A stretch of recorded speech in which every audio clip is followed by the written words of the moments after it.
একটা কথা বলি, সবাই তোমাদেরকে বলবে জীবনে সফল হতে হবে, নিজের পায়ে দাঁড়াতে হবে, বাবাকে দেখতে হবে, মাকে দেখতে হবে, অমুক তমুক ইত্যাদি ইত্যাদি, প্রতিষ্ঠিত হতে হবে।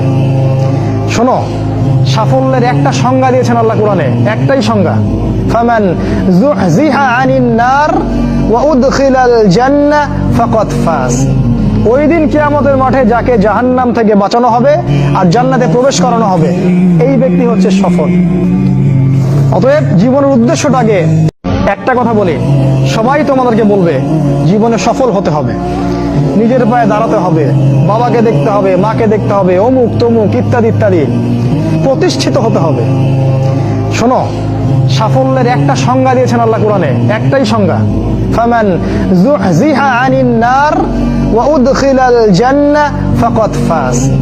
ওই দিন কিয়ামতের মাঠে যাকে জাহান্নাম থেকে বাঁচানো হবে আর জান্নাতে প্রবেশ করানো হবে, এই ব্যক্তি হচ্ছে সফল। অতএব জীবনের উদ্দেশ্যটাকে